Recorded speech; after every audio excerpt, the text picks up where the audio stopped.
ردی کی ٹوکری کی زینت بنے ہیں۔ سردار طیب ہمارے ساتھ موجود ہیں، اڈیالہ جیل کے باہر یہ موجود تھے جب ناخوشگوار واقعہ پیش آیا۔ علیمہ خان صاحبہ وہاں پر موجود تھی۔ طیب بلوچ صاحب نے جو سوال کیا اس کے بعد ایک عجیب کیفیت ہوئی، گتم گتا ہوئے کارکنان اور صحافی۔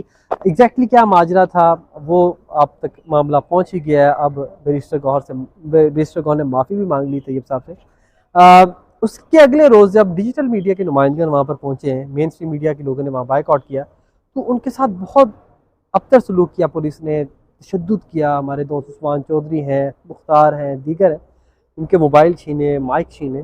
یہ اس کی ہم نے بہت مذمت کی ہے، مذمت کی جانی چاہیے۔ یہ تمام تر جو نمائندے ہیں ڈیجیٹل میڈیا کے ہوں یا مین اسٹریم کے، قابل عزت ہے، قابل احترام ہے۔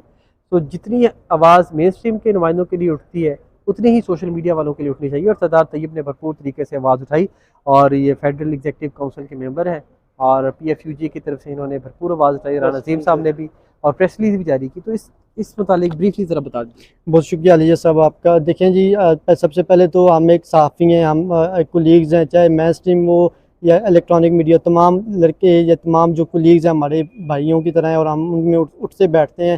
ہمارے ذاتی اختلاف اپنی جگہ، میرا سب سے زیادہ ڈیجیٹل میڈیا والوں سے اختلاف رہا ہے، بلکہ میں شروع میں جب تھا تو سب سے زیادہ اختلاف مجھے ڈیجیٹل میڈیا والوں سے ہوتا تھا، لیکن وہ ساری چیزیں ایک طرف، لیکن صحافی وہ سب سے پہلے ہمارے صحافی ہیں، اور یہ سارے جو ڈیجیٹل ہیں وہ کسی نہ کسی چینل سے سابقہ ادوار میں لوکل نمائندہ رہ چکے ہیں، پروفیشنل چینلز، پروفیشنل صحافی ہیں، اور میں سمجھتا ہوں کہ جس طرح سے ان کے ساتھ جو زیادتی ہوئی ہے اڈیالہ جیل کے بعد، طیب بلوچ نے حالانکہ کوئی اچھا سوال نہیں کیا علیمہ خان صاحبہ سے، میں اس کی بھی مذمت کرتا ہوں کہ ان کو اس طریقے سے غیر اخلاقی طور پہ نہیں آگے سوال کرنا چاہیے تھا، لیکن پھر بھی ان کے ساتھ جو تشدد ہوا، پرتشدد کسی کے ساتھ بھی ہو، تو اس کی میں نے مذمت کی، پی ایف یو جی نے مذمت کی، اور پوری صحافی کمیونٹی طیب بلوچ کے ساتھ کھڑی ہوئی، اور ہم سب نے اس کے جو اقدام ہے اس کی سپورٹ نہیں کی، ہم نے اس کے جو اوپر تشدد ہوا ہم نے اس کی مذمت کی کہ تشدد طیب بلوچ ہو یا کوئی بھی ہو یا کوئی بھی صحافی ہو، ادنیٰ سے ادنیٰ بھی صحافی، اس پر تشدد نہیں ہونا چاہیے۔ اسی طرح اگلے دن جب میں نے دیکھا، وہاں میں موجود تھا، کہ جس طرح سے ڈیجیٹل میڈیا کے ساتھ جو ظلم و ستم کیا گیا، جس طرح کیمرہ مینس کو کہا گیا کہ آپ نے فوٹیج نہیں بنائی، 3 دفعہ مجھ سے کہا گیا، مجھ سے موبائل چھیننے آئے، مجھے کہا گیا کہ آپ ڈیجیٹل میڈیا والوں کے ساتھ نہ کھڑے ہوں، آپ سے ہم موبائل لے لیں گے، آپ اپنی ڈی ایس این جی میں جا کے بیٹھ جائیں۔ میں نے کہا بھائی میرے لیے وہ بھی قابل احترام ہے، یہ بھی قابل احترام، ہمارا کوئی گروپ نہیں، ہم سب سارے ایک، ہم سب صحافی ہیں، ہمارے لیے قابل احترام، لیکن انہوں نے مجھے بار بار اصرار کیا۔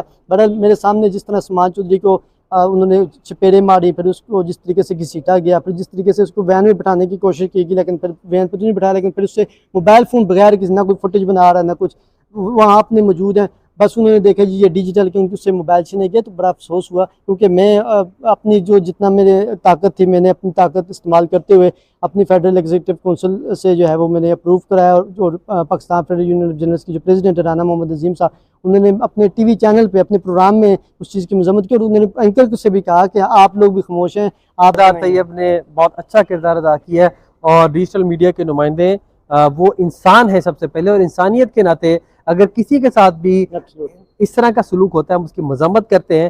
مین اسٹریم میڈیا، ڈیجیٹل میڈیا کے نمائندے سب قابل احترام ہیں، سب اپنا کام کر رہے ہیں، کسی کے ساتھ بھی تشدد کی اجازت کسی کو نہیں دی جا سکتی۔ پولیس اگر ایسا کر رہی ہے تو ہم پولیس کے اس اقدام کی مذمت کرتے ہیں، اور کسی صحافی کو یہ بھی حق حاصل نہیں ہے کہ آپ وہ کسی بھی لیڈر، چاہے وہ نون لیگ کا، چاہے مریم نواز صاحب ہوں، نواز شریف صاحب ہوں یا علیمہ خان صاحب ہوں، کسی سے غیر اخلاقی سوال کرنے کی بھی کسی کو اجازت نہیں، کوئی یہ صحافت نہیں ہے، یہ لفافت ہے، یہ نہیں ہونا۔ بہت شکریہ۔ کیا کہ ہم ڈیٹ روسٹر چیک کر کے یا فائل منگوا کے دکھائیں گے، لیکن ہمارا خیال ہے کہ ہمیں ایک چیز کلیئر ہے کہ عمران خان کا صرف یہ القادر کیس ہے جس میں اگر بیل ہو جائے تو بشرا بی بی اور عمران خان آج اگر جب بھی سنیں گے تو رہا ہو سکتے ہیں، لیکن جو اسکرپٹ بنائی گئی ہے جو بڑی واضح ہے کہ یہ چاہ رہے ہیں کہ توشہ خانہ جلدی جلدی اس کے اندر سزا ہو جائے، اور جب سزا ہو جائے گی تو پھر اس کے اندر وہ بیل دے دیں گے۔ آپ کو یہ جو میں بتا رہی ہوں کیس میں ڈیٹ ابھی تک نہیں ملی، نہ اس حوالے سے کیا کہیں گے، کوئی امید ہے ہائی کورٹ سے انصاف کی؟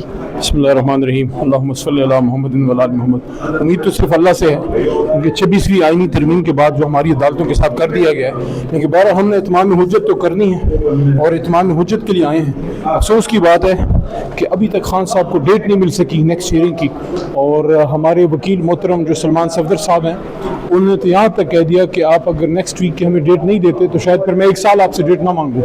تو میں سمجھتا ہوں یہ بہت بڑی بات نے کی۔ توقع ہے کہ محترم چیف چیف جسٹس صاحب جو ہے وہ ہمیں نیکسٹ ہفتے کی اگلے ہفتے کی ڈیٹ دیں اور خان صاحب کا یہ کیس لگے. فیصلہ ہونا نہ ہونا تو بات کی بات ہے, پہلے ڈیٹ تو دیں.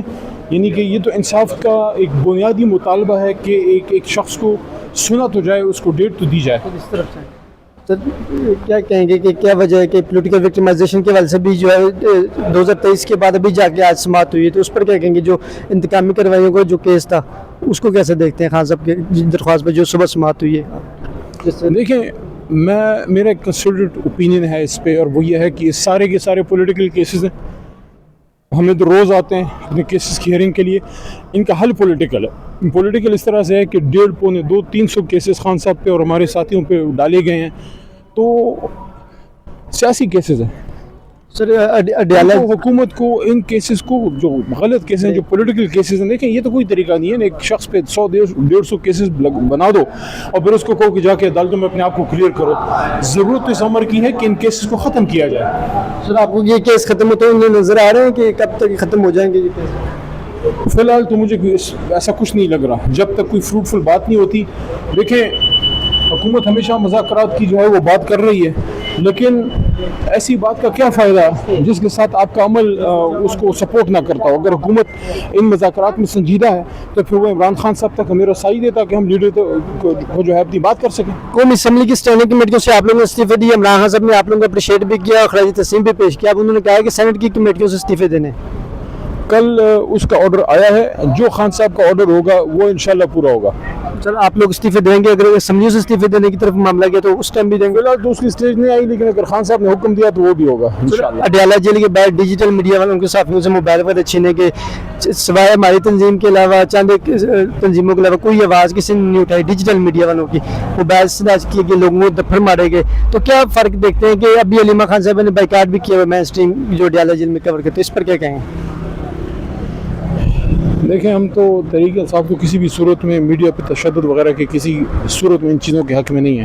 لیکن ایک چیز ضرور ہے کہ جب وہ سوال کیا جائے یا کوئی بات کی جائے تو اس بات کا احساس ہونا چاہیے کہ سامنے خاتون ہیں, ایجڈ ہیں, ان کے بھائی اتنے ایسے جیل میں ہیں, تو آپ مناسب سوال کریں, جواب آپ کو ملے گا.